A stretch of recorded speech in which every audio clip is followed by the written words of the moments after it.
Trevor, you got the opening. Ladies and gentlemen, welcome back to the Common Cast. This week we're going to do 5 things. No, we're not copying from WWE. We're going to do 5 things we hate.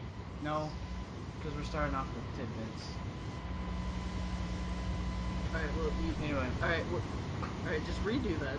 Well, there we go. Now we have an awkward intro that can then cut to static and say Common Cast. Yeah, exactly.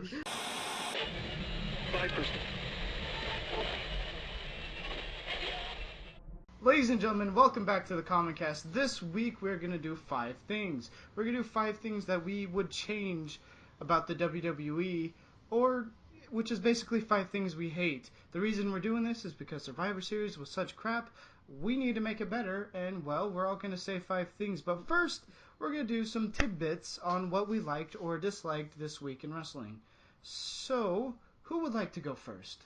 Alright, well, first of all, I'd like to reintroduce myself, since we didn't get a chance for introductions. Oh yeah, here. I gotta introduce people. Exactly. Alright. Anyone who has heard my illustrious voice on the Common Cast before knows I'm Gibby. We're obviously joined by our illustrious leader, Torque. You almost forgot my name. No, it was a dramatic pause, and then we're gonna throw it over to Edge. Give us your opening catchphrase, Edge. Wait, opening catchphrase. Alright, that's your opening catchphrase. There we go. There we go. And that is Edge's Space, ladies and gentlemen. We're gonna put that on your tombstone. Alright. Alright, cool. Alright, and real quick... opening catchphrase. Real quick, me and Gibby are in the same room, so we may be... This is a refreshing change of pace. How's it going, buddy? Good. We're shaking hands now. Yeah, we're shaking hands. It'll look real great on the footage that we don't have, but... Yeah. It'll look I'm great still trapped while in the you're watching Rocky Mountain range. And then there's Edge. Alright, let's get started. Alright, Edge, you had something you wanted to talk about, so we'll give it to you.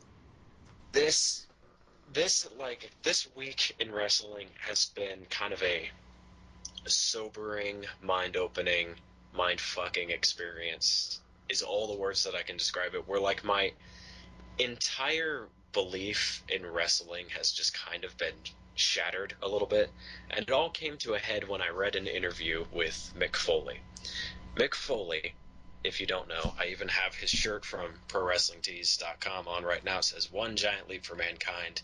He's the guy who took a dive off of Hell in a Cell. He's probably one of the most loved characters in WWE history. Foley is God. Foley is God, quite literally. They had an interview with him, and the whole subject is he said, "I think I'm done watching WWE." And having heard Mick Foley, the guy who would do anything to put on a good show, never has anything bad to say about management. He's just always been that likable guy that no matter how many times you knock his teeth out or smash his skull in, he's still just that lovable guy. Or put your underneath. tooth through your nose. Puts his tooth through his nose. And then to hear him say that he's tired of hearing all these people, cheer for superstars, cheer for divas, and then exactly the opposite thing happen. Because generally how you get people to enjoy your product is you give them interesting angles to work with. So instead of doing the heel turn that we thought Reigns or Ambrose was going to do at Survivor Series, they took the super safe route. And despite the fact that I feel Sheamus has somewhat improved since they put the title on him, generally that does happen, they still took the safe route out. And they're still planning to put the belt on Roman Reigns, despite him getting boos, Ambrose getting cheers, and Sheamus still getting the "you look stupid" chants. In an unreleased pipe bomb that we did, I went on and on for about 4 minutes, which is a long pipe bomb for me. What's that sound like? It's like double his normal pipe bombs. Oh, and about sounds how long you can go. I think that's what Gibby was getting at. Yes. Yeah, but I went on about how WWE can't tell the difference between, like, X-Pac heat. I called it Sheamus heat. Ironically enough, Sheamus became the champion shortly thereafter. It's almost like I give myself bad omens versus heel heat. And I'm so annoyed with the fact that they didn't do something neat. They didn't do something interesting. with the Roman Reigns and Dean Ambrose in the main event of Survivor Series. They just went, we'll have Reigns beat Ambrose in 15 minutes, and then we'll have Sheamus cash Not in. even. We'll do the confetti, the bullshit, the stuff that worked for Daniel Bryan, except for we actually liked Daniel Bryan, and I'm sure that'll get Reigns over. And It's just, then to hear Mick Foley, like, I'm just done. There are other things I can do on Monday nights. There are other things I can do with my Sunday evenings. There's no reason for me to keep watching if this is how they're going to treat fans. It was like, but Mick, but Foley, you're... And I just kind of sat there for a minute like, what the fuck is even going on right now? and to people who don't like, because I have my own opinion on Sheamus winning. It's not what I would have picked, but and I believe, and I truly believe this. WWE was forced into a winless decision. They're damned if they do, they're damned if they don't, because there are very, in such short amount of time, 3 weeks or so, there was very little prep. There was very little that makes sense. All right, and they did go with the easiest possible route. They did go with the easiest possible route, and by having Sheamus, who already had money in the bank, they went the easiest possible route by putting the title on him and having the Authority endorse him. And I know we talked about there being big cash money in either turning Dean Ambrose or Roman Reigns heel. A little bit what the problem with that is, and it goes back to an everybody problem. Nobody is over. So, but in the world of faces, Dean Ambrose is about as over a face as you can have. So they don't really want to change him too much, because then you run out of, because then you diminish your face population. And they don't want to turn Roman Reigns, because yes, they are building to him being champion. So if they wanted to turn him heel, and then in theory have him turn face in time for WrestleMania, there's just not enough time to do that. So they don't want to do that either. So then that leaves everything else. And honestly, it is a safe bet, but Sheamus is already a heel. He has money in the bank. Like, I don't see... And the other thing is, and I may be wrong here, I don't see them sticking with Sheamus as champion for too long. A month or two. Like, I honestly think he'll lose the title to another, or to either to an over face, because that's enough time to get Dean Ambrose or John Cena. It's enough time to get Dean Ambrose over if they really wanted to. It's enough time to get, or if John Cena comes back and he just wins it, because John Cena's perpetually over. Or he'll lose it to another heel, and then eventually I do think it'll be Roman Reigns versus whoever at WrestleMania. And they're doing all of this so that they can keep the Roman Reigns against the Authority storyline going. Because, in all honesty, that's what's going to put Roman Reigns over. Him being the quote-unquote underdog and being screwed out of the championship. I don't see him being hold on, real quick. I haven't been able to talk. I don't see Roman Reigns as an underdog. I mean, they built him to WrestleMania 31 as maybe this guy can beat Brock Lesnar, and John Cena couldn't beat Brock Lesnar. I mean, he got destroyed, and when you destroy someone like John Cena, it's hard to even like get someone bigger than John Cena to compete with Brock Lesnar, with the exception of The Undertaker, just because he's so big already. So they built Roman Reigns as maybe he could. It's very unlikely, but maybe. And that goes to my point. Off of that. I'm not agreeing that he's an underdog, but I'm just saying that's what they're gonna do. Like, this is their thought process. Okay. All right. And in all honesty, I think them putting the title on Sheamus, it's a safe bet, yes, but it makes the most sense out of it makes the most sense with the things you can do and the things you can't do. Otherwise, they would have had to push it. If they pushed it and it was cool, we wouldn't have cared as fans because we would have been like, "Oh, this is awesome." Even though but then potentially a month, a year from now, we'll look back on the storyline and go, that was a little iffy, but they did it, I guess. So, yes, they went safe, but then again, they're also still trying to push Roman Reigns, which is the most volatile thing you can do right now as a company. So it's evening out. I don't. I still don't know why it is that they think that Reigns is the guy that they want. It's like, in terms. We even talked about this very briefly on another podcast, or maybe it wasn't even briefly, I don't even remember. But it was for a segment we were talking about Sasha Banks. And we said, somebody backstage is probably saying she's not ready. And that's sure, that might be what they're saying. That could be why she's not getting a push. Could be why Dean Ambrose isn't getting a push. Despite the fact that they've proven that they are ready, on screen, off screen, you name it, they're still pushing Reigns, even though time and time again, he's just failed.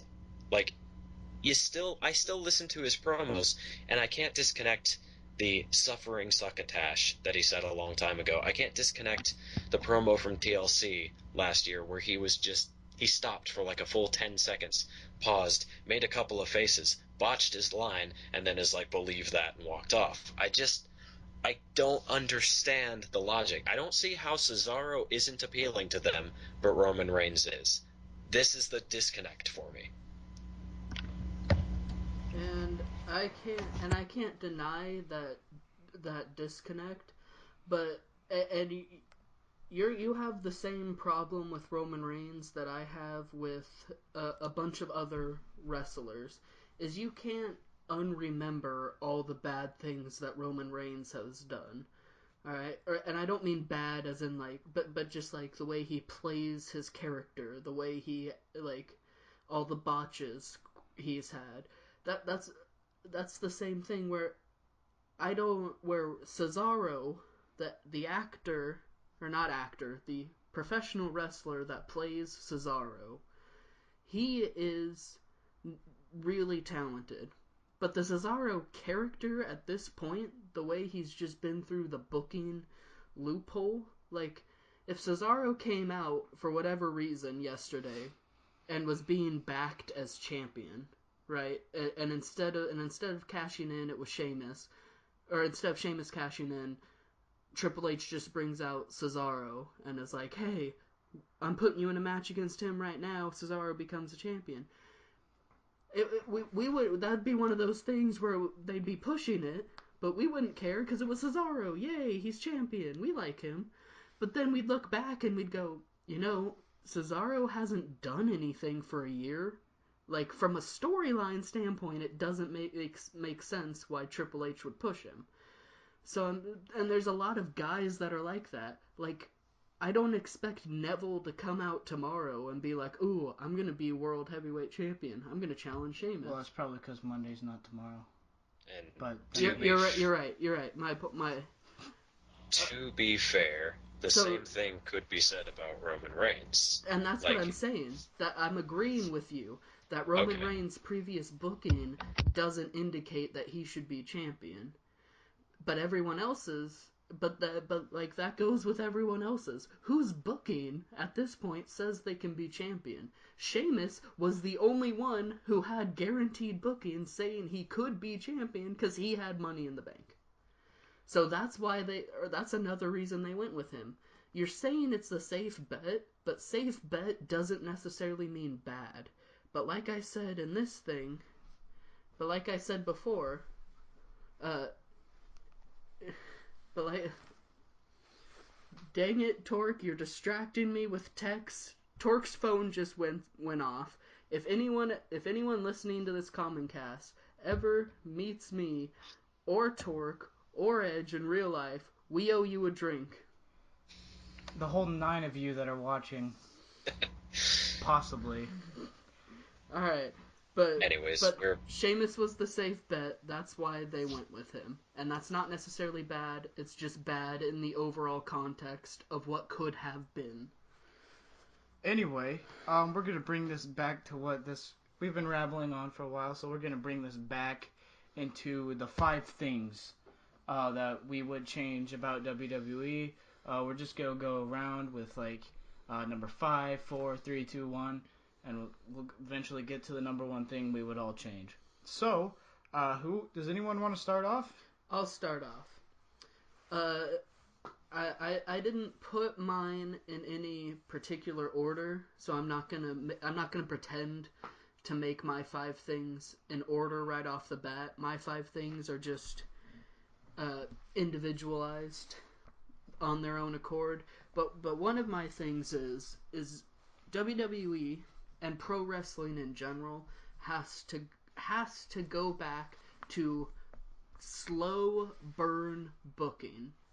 The type of booking that made that's the type of booking that made Daniel Bryan a huge star, because they took WWE creative took serious time out to book Daniel Bryan in a way where he was an underdog. And they did that, an underdog with supreme talent, where he gets all of the obstacles thrown at him by the Authority, and eventually it culminates in him getting a 1 in a million chance and beating Triple H, Batista, Randy Orton, all in one go. That's a good example of booking, because all great booking starts in general 6 months before the payoff happens. And Daniel Bryan's push started 7 months before at SummerSlam. It took 7 months of us going, no, we're not going to watch the product if Daniel Bryan doesn't win. WWE used everything in their power. Like, they even used the fact that that there is no kayfabe, where they brought in Batista, and everyone was like, well, it's either going to be Batista or Randy Orton once Batista won the Royal Rumble, because there was backstage politics. They used everything in their power to make it look like there was no way Daniel Bryan was going to make it. But in hindsight, you had to know Daniel Bryan was going to make it, because that's just smart booking. This is the problem we have with Survivor Series that isn't necessarily WWE's fault. It's that they had 3 weeks to book a finish. All right, 3 weeks isn't enough time. That's barely enough time to introduce a wrestler, let alone book who your champion's going to be. I say it could be enough time if SmackDown mattered. It possibly, but even with that, that's another subject we'd have to tackle later. But you need slow burn booking, and to be honest, if WWE tried to do slow burn booking with everybody, they'd have really low ratings for a while, because that would involve heels running wild, basically, and all the faces getting beat pretty much every match. But in the end, you'd have massive payoffs that would help create characters, and then we'd have people who it would make sense booking wise to be champion, and then maybe we don't run into another Survivor Series down the road. That's my first point. All right, Edge of Space, your turn. I did my list a little differently than Gibby did. I do have mine in a top 5 order. So like it kind of builds into it and ultimately leads up to number 1, which I think is the biggest thing that WWE needs to do. But it starts off with the first one, and that is WWE needs to stop relying on single people or groups to lead their entire company. Let me explain. We'll think of, for the world title picture, for a long time, it was Seth Rollins. For the tag team picture, it was the New Day. For the Divas division, it has been Charlotte, and before that it was Nikki Bella. When it gets to the point that you can think, okay, who's going to face our champion and who's going to be able to believably take the belt off of them, and no one comes to mind, That's when there is a problem. When you have to default to, say, John Cena, Brock Lesnar for like the singles titles, or you even say, oh, the Dudleys, the Usos, these people who are insanely over as it is, that's when you have a problem. If you have to shoehorn in these old time already over people to make a storyline relevant, then we have a problem. They need to have at least a handful for each division that's going to carry their division forward. Like, how many tag teams did they have in the works for around WrestleMania 31? They had the Primetime Players, the New Day, the Usos. One of them did get injured. I'll cut them some slack for that. The Lucha Dragons. They had Cesaro and Tyson Kidd. But in hindsight, the only tag team that was really over throughout the whole thing of that was the New Day. Well, the Usos, I think, are over, but of course they had the injury that blocked them from being actual champions. What I'm saying is that they need to be able to build multiple people at once. If they can't build more people in like just a one-on-one matchup or like a tag team v tag team matchup, throw it into a triple threat. Like if you can't build two people at once, build three. It's totally possible. We've seen it happen before. They should be building multiple big people for each division. That's my number one, is they need to stop relying on single people or single groups to lead an entire division. Yeah, I would say that, but I don't. Was New Day a heel by WrestleMania? They were heels, yes. Okay. Yeah. Okay, I thought they were face. So because Well, they definitely. they debuted after Survivor Series last year. So all that, I know it seems like it wasn't that early, but that was when they debuted. I just couldn't remember because I know it's sure as hell they weren't over as a face. No, they were not. Anyway, all right. I guess we'll move to mine. I didn't put mine in specific order now that I look at it. So I'm whoops. I'm gonna say mine. I'm gonna say number 5 was don't repeat storylines unless it's completely necessary. Like, I mean, we're obviously seeing that now. Well, don't repeat storylines within a year of each other, I guess, would be a more accurate Yeah, I would agree with that. Definitely. Like, I mean, WrestleMania 30, we saw the same thing we're seeing now. And it's been a year, 2 years since then. Almost 2 years.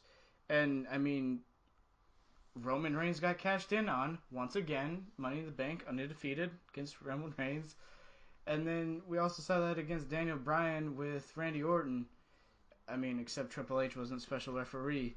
But still, it's the exact same thing, and it's stupid. The other thing is I wish Dean Ambrose is just kind of pushed aside now. I mean, he's number one contender for the IC champ now, and he's just pushed aside where he's been in this high position before. Which yes, you would think that going into a creative standpoint, Dean Ambrose was just in the running for World Heavyweight Championship, and now he's number one contender for the Intercontinental Champion. Sure, that makes sense. If you're in the running for something higher, it would make sense you're number one for something lower. But he should be setting his sights higher. I would also say Reigns. This isn't this. This is they're trying to portray it as the same storyline like we talked about before. But Reigns is not an underdog in this situation. Bryan was. He's a John Cena underdog. Yeah, he's a John Cena underdog, which nobody believes. In fact, he's basically John Cena because I think the people who watch wrestling are 50-50 on him. The people with intelligence boo him, and the people that are 12 cheer for him. Of course, Not to be fair, in recent events, it's almost made me want to see John Cena more. But that's just a little side note. But yeah, it's just repeating storylines is probably one of the worst things you could ever do in WWE. Period. I mean, but with the exception of betraying someone, like the Shield did, like Shawn Michaels did. I mean, there's a difference. But when you do something like a build-up that takes up months, that within 2 years, it's uninteresting, and we know where it's going. You're saying themes are all right. Betrayal, Yeah, heartbreak, something, and themes like those are okay. But the same exact storyline so close to each other, that's a because no-no. I'm sure at WrestleMania 32 we will see Roman Reigns probably versus Sheamus, or in a triple threat, and Reigns will win. Yeah, That's something like that's. that. I'm just gonna say that's gonna happen right now. Anyway, that's my number 5. All right, my next one, and it would help out Edge's idea a little bit of not well. It will help his idea of building characters quickly, but then it would also go directly against what he was saying by relying on one group. My next point is WWE needs to bring back factions, multiple factions, and factions that have a creative direction. Let's look back to the late 1990s, where you had the corporation, who had 5, 6 guys in it, or let me rephrase that to reflect a better time period. The Dark Corporation, or all right, it was the corporation that had Vince McMahon and the Undertaker as their leaders. I forgot what the actual name is. They had that version of the corporation. They had the Nation of Domination led by The Rock. They had the Hart Foundation led by Bret Hart. They had DX led by Triple H and or by Shawn Michaels, and then later by Triple H. There were major factions that could bump heads with each other, but it also created stars. If The Rock had not joined the Nation of Domination, he would not be the global icon he is today. If Triple H had not joined Shawn Michaels in D-Generation X, he would not be in the position he was today. I mean, Vince McMahon and Undertaker, alright, they'd probably be in the position they are today. Bret Hart was already established. Yeah, I mean, it's not a perfect science, but in general, factions make people better. Factions made Seth Rollins what he is. Being in the Shield was a faction, a small faction with 3 people, more like a tag team, but he was in the Shield. It raised his status, and then he immediately jumped on the Authority, and suddenly he became the reason half of us watch the show, like, because he's that good. And I remember the first faction that I could like consciously understand while watching wrestling, and that was Evolution. And Evolution was a powerhouse. Obviously, it had like every one of the guys in Evolution are future Hall of Famers or Hall of Fame already, and they set their sights high. Triple H was world champion. Ric Flair and Batista were the tag team champions, and Randy Orton was the Intercontinental champion. At one time, they held every goal possible on the split brands of Raw, or on the split brand of Raw. And that's the other thing. When you bring back fashions, you have to bring them back with a passion. It makes no sense to me how, for the longest time, the corporation had Triple H, and they had for potential wrestlers, they had Triple H, Stephanie McMahon, Seth Rollins, and Kane. Well, assuming you don't want Triple H or Stephanie McMahon to wrestle, you could. I think you could have Kane win a lower title and bring more power to the Authority, or something of that lines. Like the New Day, obviously they're running with the all 3 of them are champions, but they could do something like the Shield, where Kofi Kingston or Xavier Woods wins the Intercontinental or United States Championship, and then you're consolidating in one power, but you're making stars, but you're making stars while doing it. So I think factions should be, or more factions with goals, obvious goals for character development moving forward, should be something WWE can do, should do. I totally agree. And when I'm saying like not rely on like single groups, I'm saying like factions are fine as long as they have somebody who is there to oppose the faction. You have the corporation, you have Stone Cold to oppose it. You're able to build multiple people at once. And also the name of that Vince McMahon Undertaker faction that you're thinking of, that was the Corporate Ministry of Darkness. There we go. And it's also the same faction that tried to sacrifice Stephanie McMahon to Vince McMahon. Because once again, Vince McMahon 316 says, "You shall worship no other god than me." All right. Okay, so my number 4, and to piggyback directly off of like my point and the point that Gibby made, is aside from having multiple stars that you need to run an entire division, the question raises, how do they believably build up someone who can also lead a division? Like if you have one guy, how can you build those guys? Well, it's a lot easier than it sounds. Are they a face? Yes. Are they getting cheers from the crowd? Yes. Push them, and you're done. It literally doesn't have to be any more complicated than that. Like, it's funny how natural selection will work its way out. Roman Reigns are like, oh, he's a face. He's getting cheers. Let's push him. People don't like him now. Okay, that didn't work. You have Cesaro. He was a heel. We turn him face. People cheer him. Now everybody wants him. It's sink or swim, and the ones who manage to swim, they're your main eventers. It just gets as simple as that. It's like, or how do you build a faction? It's like, okay, you take 3 upstart guys who have the potential to be big on their own, put them together, give them a storyline, have them come up and feud with a bigger faction. In fact, I've even thought 100 different ways of how they could have debuted Kevin Owens in a better way.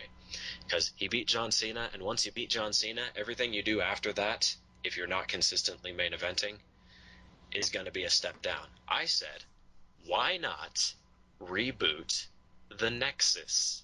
You have Kevin Owens and the other NXT guys, not anybody specific. The only one that wouldn't be in there is Sami Zayn. And I'll tell you why in a minute. You build them up. You have them come up. They're beating the Authority. They're feuding for belts. They're feuding for like people's jobs. They get Kane fired. They get the Big Show fired. Ultimately, they get bigger than the Authority. The Nexus is now just on top of everything, which is honestly how it should have gone when they originally booked the Nexus, but that's another story for another time. And then ultimately, when it's like, okay, these guys were taking on the guys that we don't like, but now they're getting too big. What are we going to do? You debut a guy like Sami Zayn. You debut a guy like Finn Balor, and you say, I'm going to directly oppose you because you're getting too big. Then I'm going to beat you. I'm going to put you out of commission. Just like that, you've put over everyone in the Nexus. You've put over everyone who they faced in the Authority, and you've built up 2 guys, probably Sami Zayn and Finn Balor, as the main eventers that they should be. You just have to take the fan reactions that they're getting and make them into the stars they need to be. Like, the actual note that I wrote down here is push stars that have the fans behind them. The worst thing that happens is they get the Roman Reigns effect, and they just move him down the card a little bit. That's the absolute worst that can happen. And that is my number 4 point. Okay. All right. We'll move on to my number 4 point. Um, Mine's a little basically just matches in general. I would like to see more face versus face and heel versus heel. I mean, heel versus heel. I mean, isn't hard to start because usually heels just don't work with each other, and I mean we see that all the time when like they work in a tag team match like that's thrown together on SmackDown. So I don't think that would be too hard of a thing. Like I don't know. I can't think of any right off the top of my head. But and then I also put face versus face, just a good match. I mean, Sami Zayn versus Neville. I don't see them going heel anytime soon. Obviously, one's on NXT, one's on the main roster, but I don't see either of them going heel anytime soon. So like maybe when they're both on the main roster, they can have a match, and I mean that match is gold, in my opinion. And then I just think bad versus good is getting a little old. Um, Not getting old. Not getting old. It's more like It's repetitive. very It's predictable. it's very yeah. It's very repetitive and predictable. Because obviously you want the bad guy versus the good guy. It's just very repetitive, and we see it every night on SmackDown. I mean, there's a couple face v face and heel v heel matches. Actually, I don't think there's any heel v heel matches, but my point is there just should be more because I mean, usually you can't. Fuck. Okay, putting my thoughts together because when you put Kevin Owens as a heel in a match, he's gonna cheat in some way. Maybe not cheat, but like I don't know what you wouldn't consider cheating, but maybe something like I don't know, distract him while he does something, but just cheating. I don't know where I was going with that, but anyway, whereas if you put Kevin Owens as a face, who will, he won't cheat to win. I mean, with the exception of Eddie Guerrero, but um, where he probably won't cheat to win, it'll just be a good match, and I think those could generate more good matches. I kind of rambled Like, on, but just to put a little hit the nail on the head with that, is that a lot of people consider um, Shawn Michaels and Bret Hart one of like the best matches of WrestleMania history, like the Iron Man match that they had. Now, Bret Hart over in over in Canada, not over in the United States. Ultimately, that can be considered a face versus face competition. Another example is you have Shawn Michaels and the Undertaker. Now, if somebody wants to tell me that the Undertaker is heel, I'm not going to believe them. Somebody wants to tell me Shawn Michaels is heel, I'm not going to believe that either. So if you say both of them are going at it, and you say, well, which one's the face and which one is the heel, there isn't. That was a face v face competition. It can happen. They just have to do it. Alright, I'm gonna take my point right here, and because this whole time, Torque's been seeing me make these faces at everything you guys have been saying, and for the most part, I don't believe anything you guys just said. Alright? And it actually ties into the next point I was gonna talk about. My next point is, it ties in a little, is that faces need to act more like faces, and heels need to act more like heels. There's a reason they're quote unquote good guys and bad guys. I think I think every wrestler, pretty much every wrestler, regardless of where they are on popularity scale, whether they're a face or a heel or somewhere in between, they're all trying to wrestle a certain style that gets people going. All right, and that's kind of just like it. They're wrestling for cheap pops. They're wrestling 50-50 matches where the two guys, face and heel, are going back and forth. That's the predictability you guys are saying with faces and heels. It's a 50-50 match where it looks like a highly competitive video game. One person gets their licks in. All right, now it's time for the other person to get their licks in. Oh, there's a reversal. The other person gets their licks in. Oh, another reversal. Someone else gets their licks in. All right, and now we're gonna build to the finish. That's how most matches look like. And I think you're trying to change that, but in a way that generally leads to being unentertaining. I want to look back at I want to look back at Alberto Del Rio versus Roman Reigns at Survivor Series. An obvious face and an obvious heel. All right? What did Alberto Del Rio do that entire match to cheat? I don't know. I didn't watch it. There we go. He didn't do anything to cheat that entire match. There was no tug of the tights. There was none of this garbage. All right, like there was no oh, I'm gonna put my foot on the ropes. I'm gonna hold my submission to the break to the count of four. There was Well, no. he did do that. He had Roman Reigns in the cross arm breaker like over the ropes. All Like right, that could yeah. actually All happen. right, you're right. But all right, so then that piggybacks to my other point is that faces do things that are a little bit that are what heels generally do.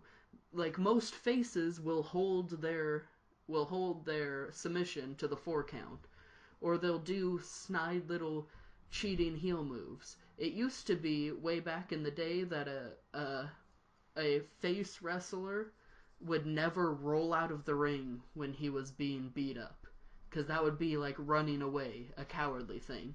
Now you see it from time to time.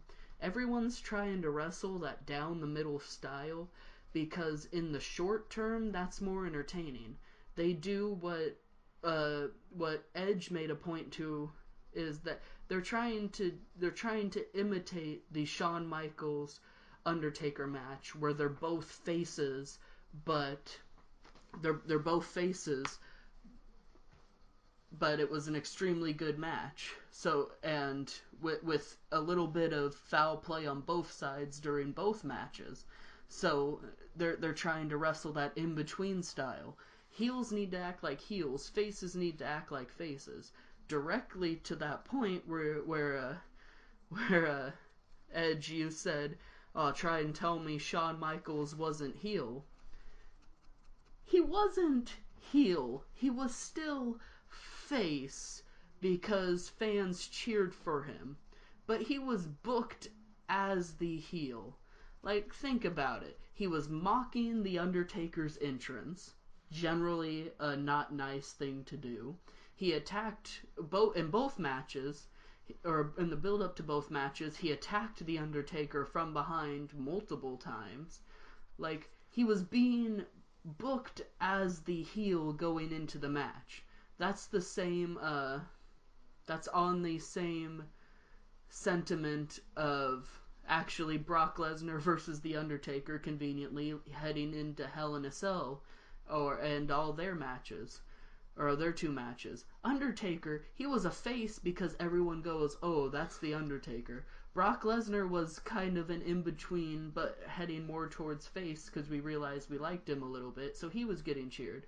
But Undertaker, they were both faces, but Undertaker was being booked as the heel. He was being booked as the guy who appeared out of nowhere and kicked Brock Lesnar in the balls. Like, they were both doing heel thing,